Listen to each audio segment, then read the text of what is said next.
Vai começar Ponto de Vista. Oferecimento Best Sênior, o plano de saúde prêmio com rede hospitalar de excelência.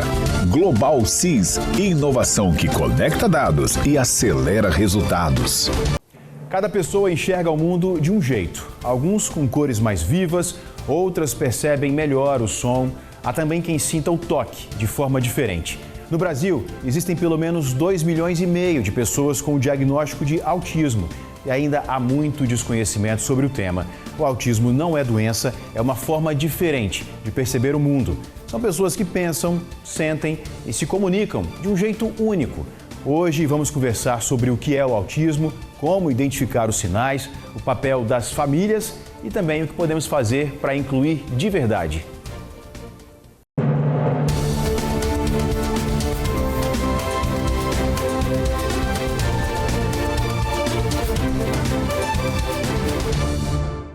Ponto de Vista no ar, aqui no estúdio o médico neuropediatra Tiago Guzmão. Tiago é uma autoridade no assunto, tem um trabalho amplo, de muita pesquisa, muito envolvimento com o chamado TEA, Transtorno do Espectro Autista. Queria já perguntar para o senhor, é um termo utilizado, regulado pela OMS, Tiago? Bem-vindo. Obrigado, prazer estar aqui, viu, Felipe?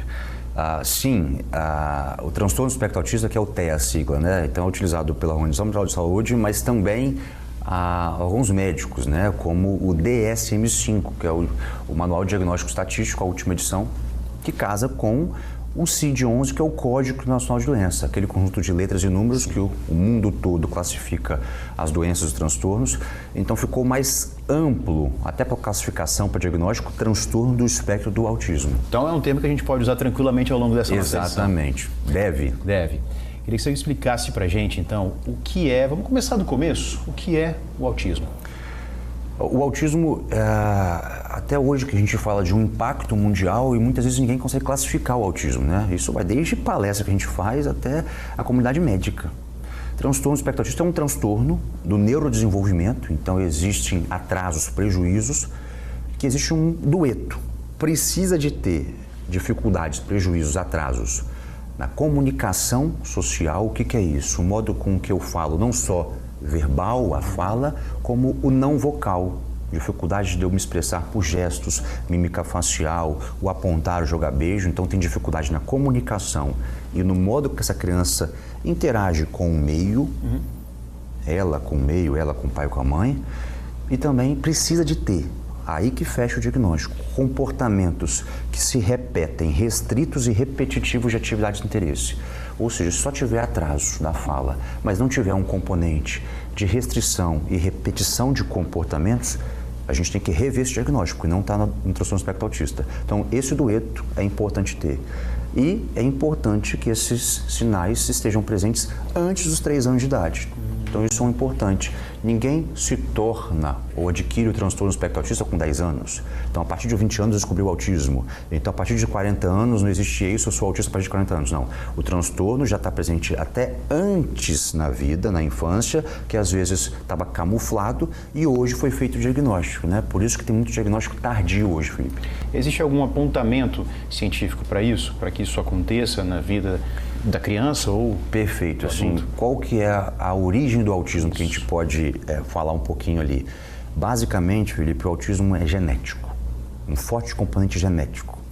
E esse componente genético é importante a gente falar que pode ser de mutações novas, que a gente chama de VUS, né, no exame de sequenciamento genético ampliado, que é microdeleções, ou seja, falta gene local que era para ter, ou duplica gene que não era para ter. Então, fica alterações genéticas, mas também muito de herdabilidade. Pai para filho, mãe para filho, vô para neto. Então, o autismo tem forte base genética. Agora, a ciência já provou, né? Depois a gente vai falar o que é mito também, né? Porque tem muito... A gente teve aí o presidente americano falando de coisas que a ciência muitas vezes já provou que não tem a ver, mas quando a gente vê fatores ambientais, ou seja, prematuridade, nasceu antes de 40 semanas, criancinha prematura, não é que todo prematuro vai ser autismo, mas tem uma forte tendência. Idade paterna e materna, justamente, pais e mães que estão tendo filhos com mais idade. Com mais idade? Exatamente. Uma mãe que passou de 40 anos, um pai que passou de 35, 40 anos. Então, isso tem fator ambiental envolvido no maior probabilidade, não é que vai ter. Uso de medicação na gestação, infecção da gestação. Então, tem vários outros fatores ambientais que a gente sabe que tem uma probabilidade maior do autismo. Então, mas basicamente é genético.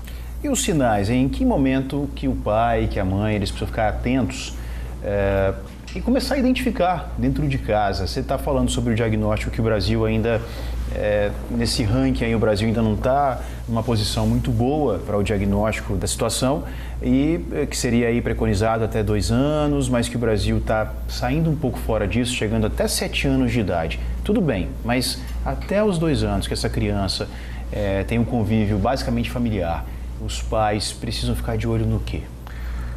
É interessante a pergunta porque isso é uma queixa assim que quando a gente fala em grande veículo como esse aqui, gera muita dúvida. O autismo é baseado muitas vezes na fala, mas não é só na fala. Não é porque a criança fala, não é autista, ou ao contrário. Só porque ela não fala, ela é autista. Então existe uma coisa antes, chama atenção compartilhada. O que é isso? Então, para você que tem um filho em casa, tem um sobrinho em casa pequeno, a nossa família ao redor, professor e tudo, ficar atento. Atenção compartilhada. Atenção compartilhada é um dado diagnóstico que o neurologista ou pediatra, ou você em casa está vendo também, que você observa do seu filho. Por exemplo, você chama seu filho não presta atenção em você. Você fala, João, pega a bola. João, vem cá, olha papai. A mãe chegou e fala, filho, olha para a mamãe. E a criança está um pouco alheia ao chamado. Ela não compartilha atenção com o meio, ou seja, tem um prejuízo de compartilhar atenção, porque a criança ela é ávida pelo rosto humano. Eu chamei, escutou. Então, quando eu tenho um prejuízo dessa ação compartilhada antes de 1 ano, antes mesmo de falar, opa, red flag, sinal de alarme para o autismo, certo? Não que toda criança vai ter, mas o prejuízo da criança se atentar ao que a gente está falando, o atraso do balbucio, ou a criança fala e depois regride, e os comportamentos repetitivos. Tem nível de autismo? Ele se apresenta em alguns níveis ou é sempre algo muito uniforme? Antigamente era classificado em autismo leve, moderado e grave. E ficava difícil, porque o leve para você às vezes é moderado para os pais, né? Grave para você às vezes é moderado para mim, então é muito subjetivo. Então a Organização Mundial de Saúde e o DSM, que é o Manual Diagnóstico Estatístico, veio com essa nova nomenclatura, que é 2013 para cá, então vão ter aí quase 12 anos, né, e tudo, que diagnosticou transtorno espectro autista com 3 níveis. Nível 1 de suporte, nível 2 e 3. O que diferencia? O que é o suporte? O suporte é a quantidade de apoio que eu dou para sua criança, para o seu filho, para ele ficar independente. Então, quanto mais apoio, mais suporte que eu dou para ele viver, ser independente, maior é o número. Suporte 3, para fazer cocô, xixi, para ir no banheiro, para estudar, para se vestir, tomar banho. Depende muito, né? Para comer. Então, coisas fisiológicas no dia. Sim. Eu preciso de suporte. Então, nível 3 de suporte. Consegue verbalizar? Muitas vezes o nível 3 de suporte é o nível que é não verbal, não vocal. Sons, gritos, mas a fala propriamente dita, às vezes é pouca ou ausente. O nível 2 de suporte, que muitas vezes a grande maioria está no nível 2 e 3 de suporte, é onde algumas funcionalidades ela consegue adquirir. Mesmo assim, não ficou muito subjetivo ainda. Por isso que ainda é difícil para a parte médica, que não é especialista, para terapeutas e para a população identificar se o meu filho está no 1, no 2 ou no 3. Mas o médico capacitado ele está sabendo diferenciar o que ele faz. Mas, a fim didático, são 3 áreas assim. Higiene pessoal, faz com autonomia ou não? Atividade do dia a dia de casa. Dobrar a roupa, se vestir, calçar um sapato, escovar um dente, ele faz e tudo. Autonomia para a escola, precisa ou não de suporte? Se tem uma autonomia legal para esses 3, suporte é 1, inteligência favorável e tudo. Agora, se todas as áreas da sua vida para o seu filho precisam de acompanhamento, é o 3. É muito bom você explicar isso pra gente. E aí a gente conversou no início, você falou, vamos falar sobre alguns mitos também, o que é verdade, o que não é. Já vou lançar aqui uma pergunta, não precisa responder agora, segura aí um pouquinho porque A gente vai dar uma respirada agora para quem está em casa, tomar uma água, tomar um café, esse horário assim depois do almoço, que você está aqui acompanhando com a gente, recebendo essas informações do Dr. Tiago Guzmão. E tem um mito, não sei se é mito ou não, mas já ouvi dizer que o autismo é mais comum em meninos. Isso é mito ou realidade? O Dr. Tiago vai responder para a gente no retorno do Ponto de Vista. Segura aí.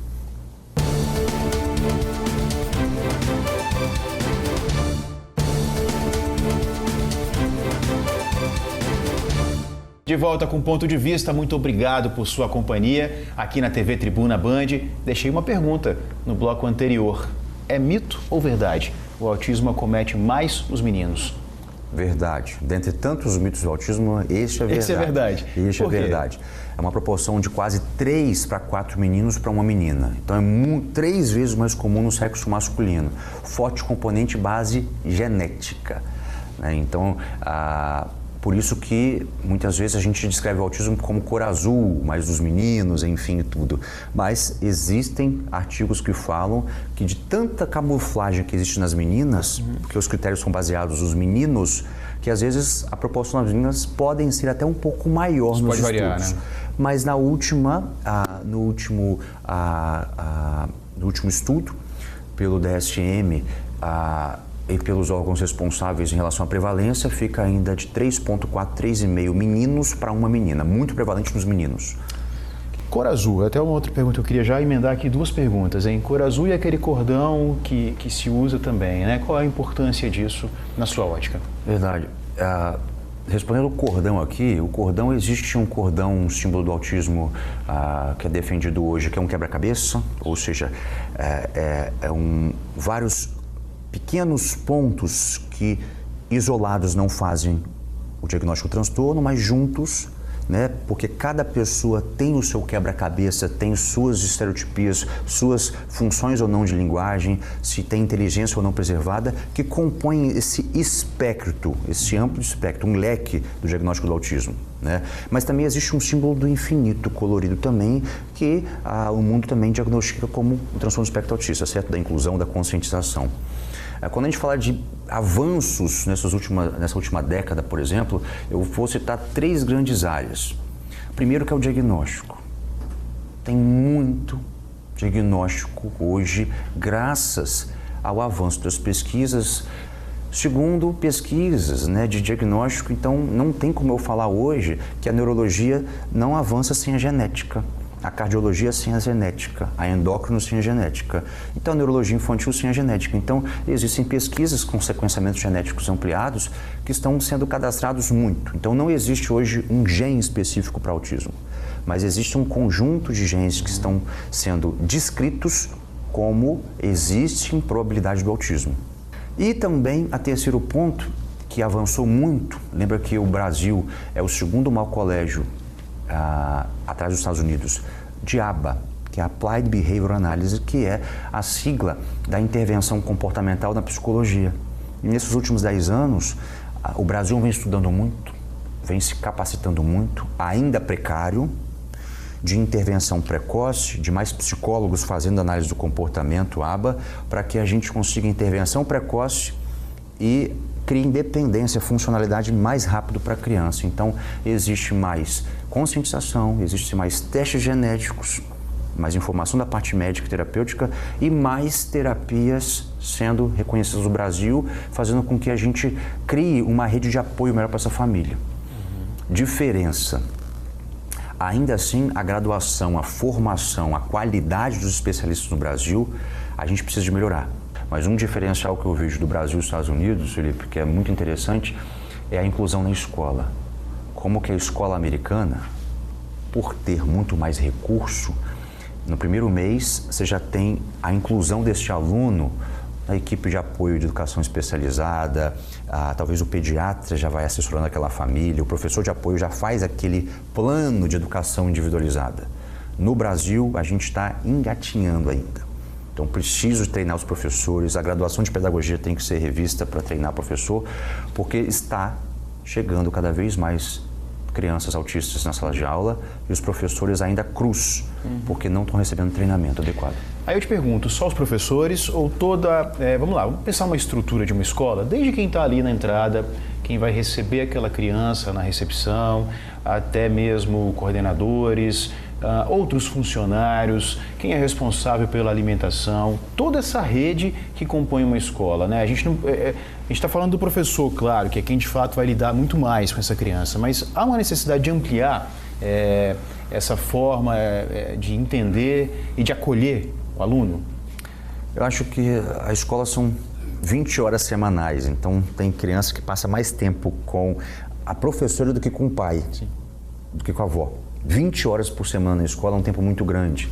É um tempo onde ele vai aprender a conviver, a socializar, a adquirir maturidade também e adquirir a parte pedagógica. Então, quando a gente fala de que existe uma falha muito do treinamento do professor, mas vou por outro ponto também, senão a gente culpa muito a escola. Sim, não é o objetivo. E a escola é importante e precisa ser treinada, viu? Eu já falo que tem uma falha. Mas vamos trazer para nós a parte médica.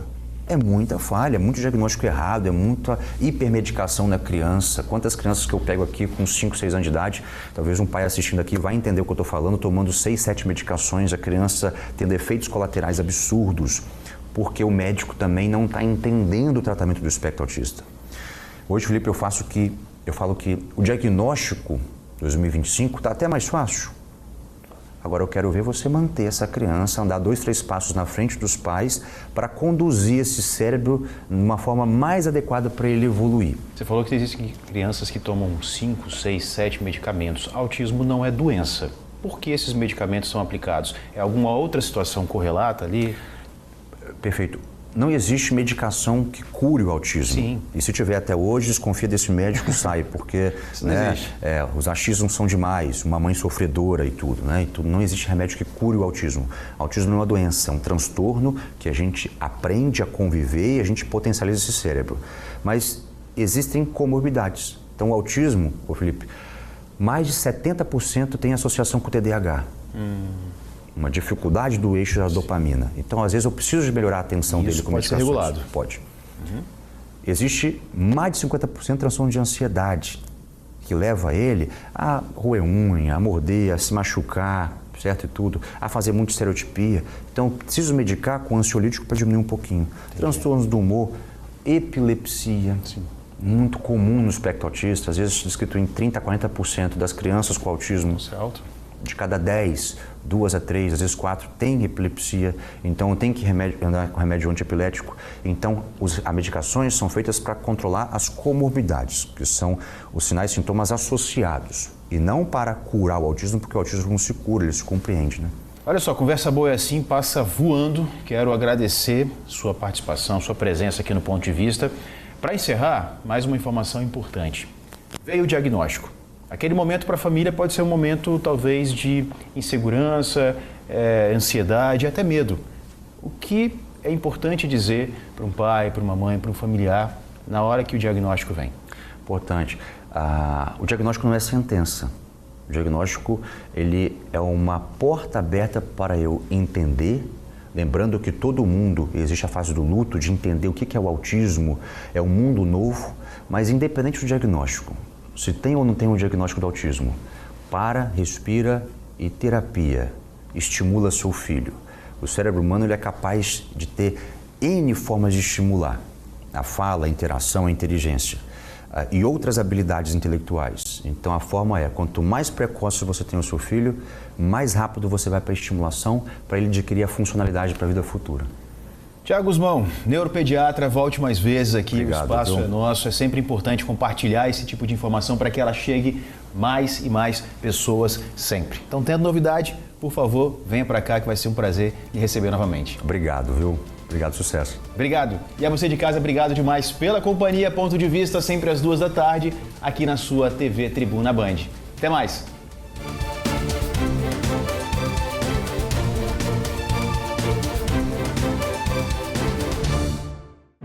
Você assistiu Ponto de Vista. Oferecimento Best Sêmio, o plano de saúde prêmio com rede hospitalar de excelência. Global CIS, inovação que conecta dados e acelera resultados.